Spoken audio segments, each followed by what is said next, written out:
Pag-usapan naman natin kung paano ba alisin ang naririnig na halak o plema sa isang infant. Ito ay para sa mga 0 hanggang 12 months old. Ano ba yung dahilan at paano? Anong gagawin? Kailangan ba check up agad? So, kung bago ka pa lang sa aking channel at gusto mo ng mga ganitong content, mga pedia tips, parenting tips at gabay sa pag-aalaga kay baby, don't forget to subscribe to our channel, Dr. Pedia Mom.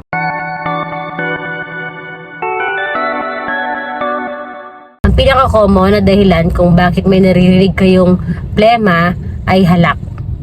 Yung halak naman ay marami din naman cause. So, kung halak yung naririnig nyo, parang ganito yung naririnig nyo. Pinaka-common dyan, overfeeding at saka yung malaway si baby. Paano ko mako-confirm yan?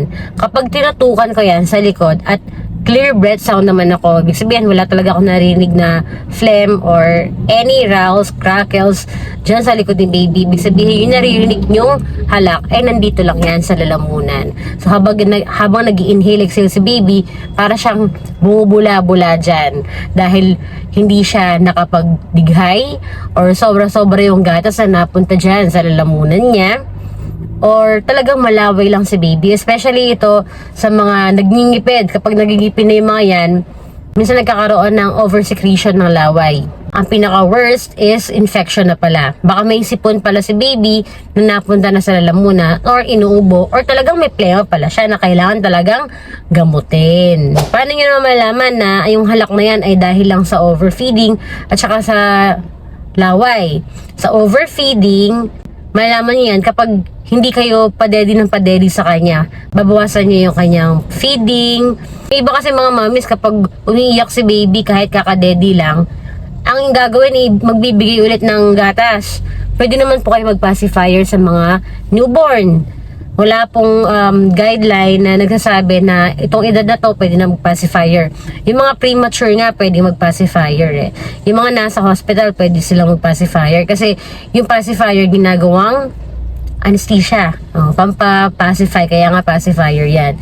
So yung mga ibang babies talagang ginagawang pampatulog itong pacifier na to. Kaya ang gagawin niyo kapag kakadedi lang yan at gusto pa niyang mag-chup-chup, then, give the pacifier. Kapag natulog na yan, talagang malalim na yung tulog niya, pwede nyo nang alisin para hindi lang siya nakastuck dyan sa bunganga niya.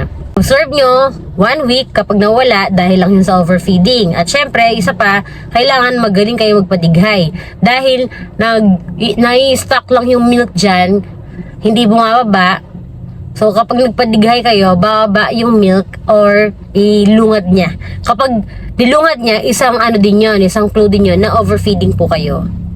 Number 2. Ay, hindi. May mga question naman yung iba, mami. Akala ko ba walang overfeeding sa breastfeeding? Yung mga breastfeeding mga breastfed na infant na may halak pa din.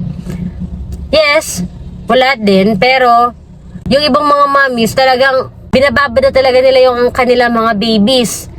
So again, kahit breastfeeding mom po kayo, pwede kayo mag-pacifier kung talagang tulog na si baby.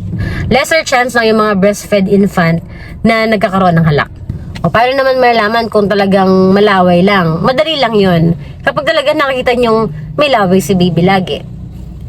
Yung mga ibang malaway na baby hanggang 1 year old naglalaway yung mga yan. Hanggang 2 years old nga. So talagang prone sila na magkaroon ng halak. Number 3 naman, ito infection. So, sipon tsaka ubo. Kapag ganito na, pwede kayo magpausok para lang matuyo. Matuyo yung secretion dyan at mailabas niya talaga yung kanyang phlegm. Hindi sila marunong mag-expectorate eh. Ang tawag namin doon is CPT, chest pulmonary therapy. So, itatap nyo yung likod nila habang nagpapausok para umaakat yung plema na naririnig ninyo and then ilalabas niya. Pwedeng isuka niya or pwedeng spit niya. Of course, after 3 days, kapag meron pa rin, naririnig pa rin, maingay talaga yung likod. Yung iba kahit hindi mo natutukan, talagang parang nag-vibrate yung likod, yun yung naririnig, yun yung nararamdaman, yun yung na-feel nyo, yun yung wino-worry nyo. Hindi mo lang siya naririnig, na-feel mo pa. Pag ganito, huwag nyo nang hintayin ha. Magpa-check up na po kayo. Magpa-check up na kayo sa doktor. Kasi baka kailangan na niya ng antibiotics at hindi po nabibili ng antibiotics sa drugstore without a prescription. So, yun lang. Mabilis lang po itong vlog na ito. So, sana may natutunan po kayo. Thank you.